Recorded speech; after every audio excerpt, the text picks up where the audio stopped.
आज हम लोग जानेंगे संपादन क्या है, संपादन के सिद्धांत कौन कौन से हैं, पत्रकारिता के अन्य आयाम कौन कौन से हैं और कार्टून कोना के बारे में जानेंगे जो पत्रकारिता के अन्य आयाम के अंतर्गत ही आता है। तो नमस्कार मित्रों, मैं रजत कुमार आप सभी का स्वागत करता हूं। तो सबसे पहले संपादन क्या है?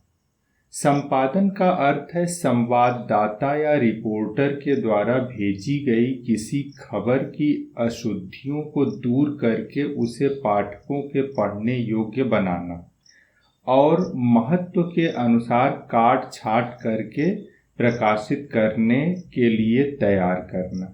इसको ऐसे समझें कि रिपोर्टर कोई न कोई जो भी खबर उसके पास है वह भेज देता है, लेकिन अखबार में या पत्रिका में किस तरह से छपेगी वह खबर, कितनी छपेगी और किस भाषा में छपेगी, किस भाषा में यानी कौन कौन से शब्दों का उपयोग किया जाएगा या पूरी तरह से भाषा का अंतरण होगा, ये सारा कार्य संपादन का कार्य कहलाता है। सीधी सी बात ये कि उस खबर को छापने योग्य बनाना ये संपादन का कार्य है। वैसे तो संपादन के अंतर्गत और बहुत से कार्य आते हैं, लेकिन यहाँ हमें संक्षेप में ये जान लेना है या समझ लेना है कि संपादन क्या होता है। अब यही हम लोग संपादन के सिद्धांतों के बारे में जानेंगे कि आखिर संपादन करने के लिए क्या क्या चीजें ध्यान में रखनी चाहिए। तो संपादन का सिद्धांत का अर्थ ही यही है कि जब हम खबरों को संपादित कर रहे हैं कि खबरें किस तरह से छपेंगी, किस हिसाब से छपेंगी, कौन कौन सी खबरें कितने महत्व के अनुसार छपेंगी, तो ये निर्णय करते समय क्या क्या चीजें हमें ध्यान देनी है, यही है संपादन के सिद्धांत। तो कौन कौन से सिद्धांत हैं? तथ्यों की शुद्धता, वस्तुपरकता, निष्पक्षता, संतुलन और स्रोत। ये सिद्धांत अन्य पुस्तकों में आप पढ़ेंगे तो अलग ढंग से भी दिए हुए हैं। यहाँ हम लोगों को चूंकि अभिव्यक्ति और माध्यम पुस्तक पढ़नी है, तो जो क्रम दिया हुआ है और जितने सिद्धांत दिए हुए हैं हम सिर्फ उन्हीं की बात कर रहे हैं। अगर आपको पत्रकारिता के अंतर्गत कुछ और अध्ययन करना है तो हो सकता है कि ये क्रम और ये सिद्धांत कुछ अलग दिखें आपको, लेकिन आज हम लोग चर्चा इन्हीं पर करेंगे। तो तथ्यों की शुद्धता का क्या मतलब किसी संपादक के पास आई कोई खबर तो क्या ध्यान रखेगा? तथ्यों की शुद्धता। मान लीजिए रिपोर्टर ने खबर भेज दी, तो तथ्य क्या होते हैं? अर्थात कोई घटना घटी, उसमें कौन कौन सी घटनाएं घटी।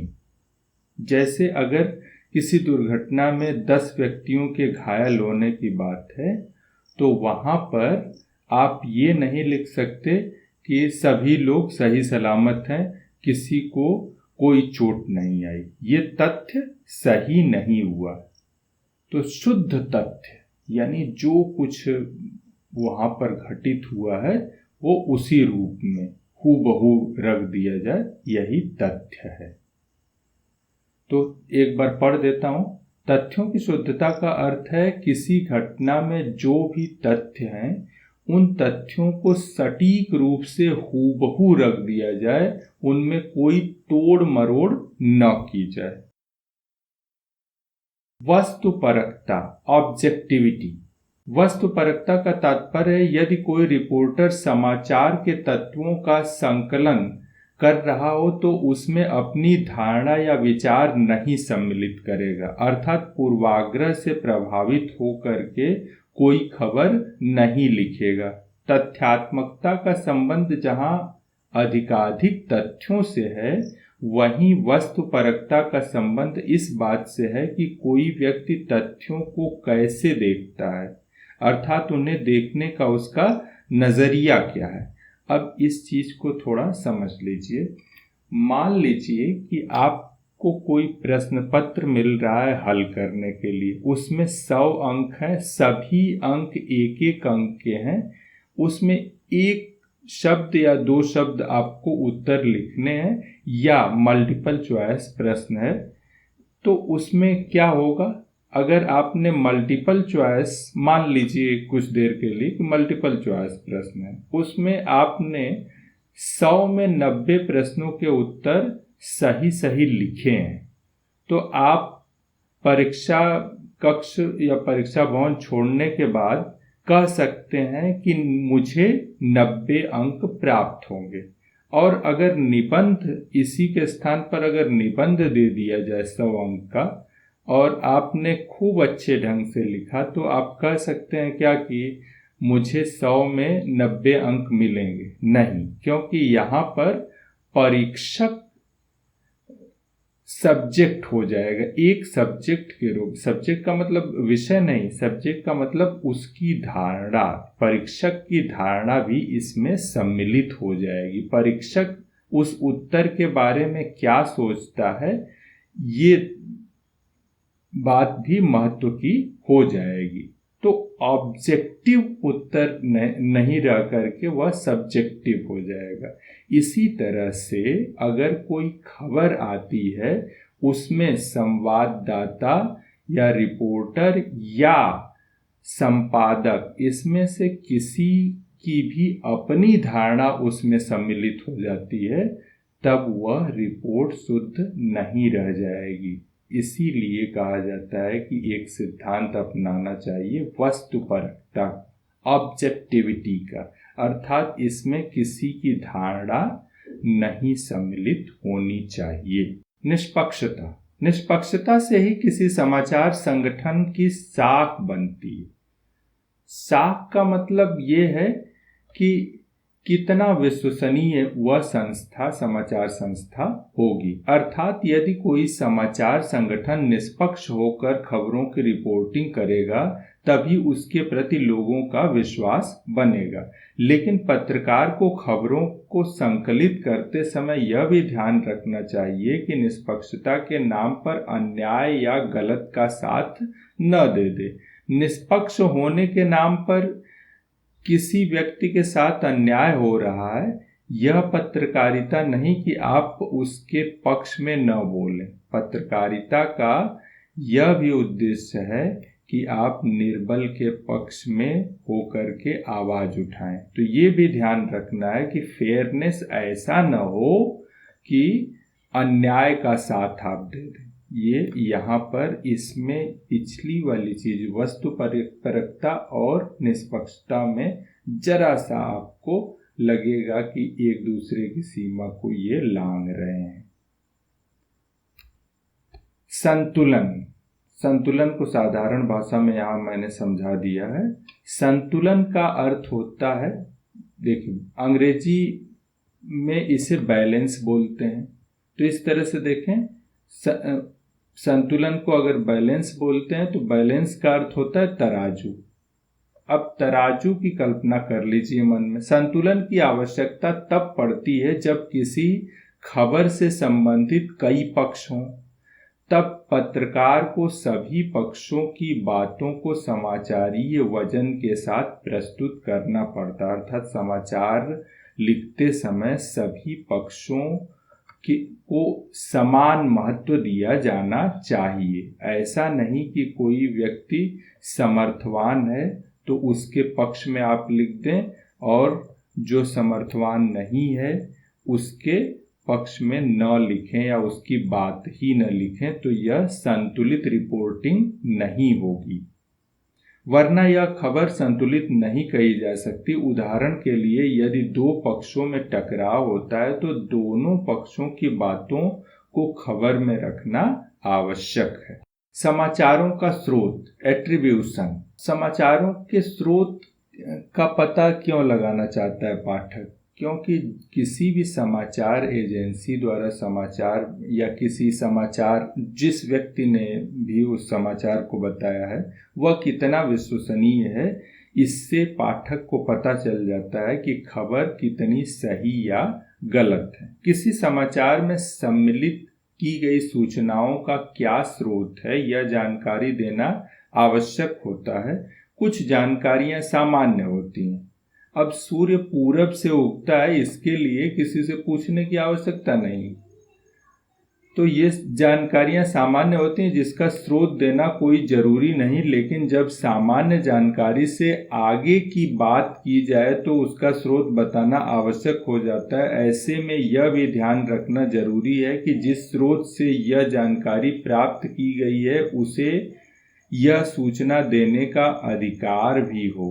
ऐसा नहीं कि वह अनधिकृत व्यक्ति है, यानी उसको कुछ, अब जैसे मान लीजिए भारत के परमाणु तकनीकी के विकास के बारे में, अब राह चलते व्यक्ति से अगर यही बात पूछ दीजिए और लिख दीजिए तो सोच सकते हैं कि वह रिपोर्ट किस तरह के मानक की होगी।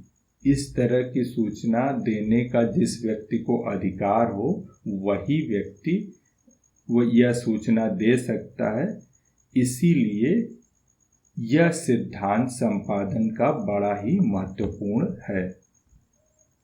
पत्रकारिता के अन्य आयाम। अन्य आयाम से क्या मतलब, हम समाचार तो लिख रहे हैं, इसके अलावा भी, इस पर मैंने पहले चर्चा की है, बस आपको यहाँ पर याद दिला दे रहा हूँ। कोई भी समाचार पत्र अथवा समाचार संस्था समाचारों को एक ही तरह से प्रस्तुत नहीं करती, वह अन्य तरीकों से भी प्रस्तुत करती है, जिससे यदि पाठक चाहे तो किसी घटना का संपूर्ण विवरण पढ़ सकता है अथवा जान सकता है, या दूसरे अन्य तरीकों से समाचारों या घटनाओं को जान सकता है, या सामान्य जनता पर उसका क्या प्रभाव पड़ रहा है यह भी जान सकता है। तो इस तरह से पत्रकारिता के अन्य आयाम भी है, यानी सिर्फ समाचार ही नहीं है।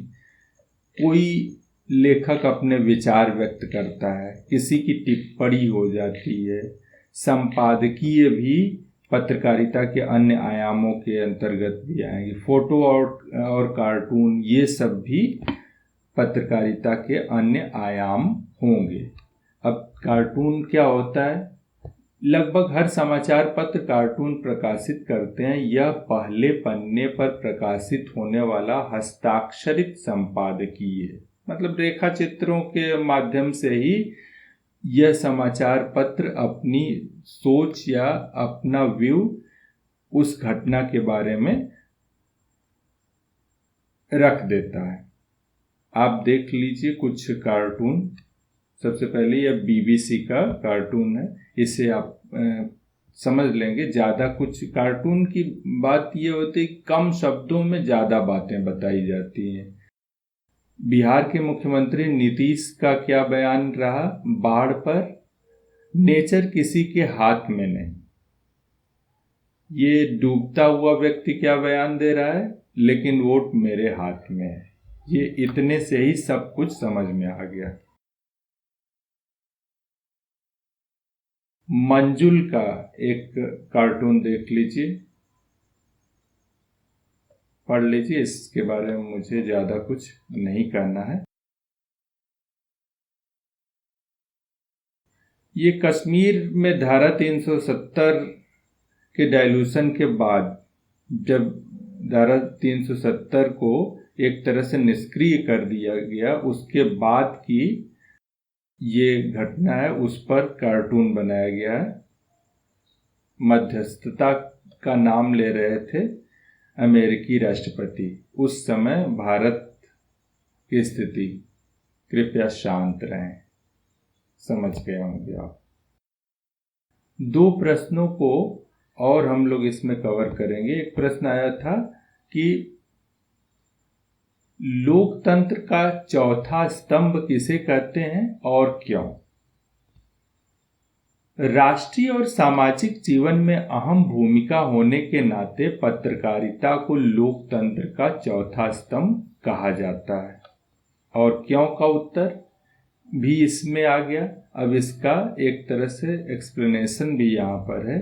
यह कार्यपालिका, विधायिका और जनता के बीच अहम संवाद स्थापित करने का कारक है। इसी कारण से लोकतंत्र का चौथा स्तंभ कहा जाता है।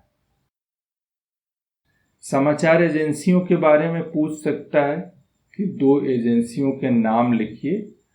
तो यहाँ पर उत्तर है, जो समाचारों को एकत्र कर पत्र पत्रिकाओं, रेडियो, टेलीविज़न, इंटरनेट पत्रकारिता के लिए उपलब्ध करवाती हैं, उन्हें समाचार एजेंसी कहा जाता है। दो उदाहरण मैंने यहाँ पर रख दिया। PTI, press trust of India, जिसकी हिंदी सेवा का नाम है भाषा। Uni, United news of India, जिसकी हिंदी सेवा का नाम है यूनिवार्ता। तो आज के लिए बस इतना ही। Stay safe, stay tune. धन्यवाद।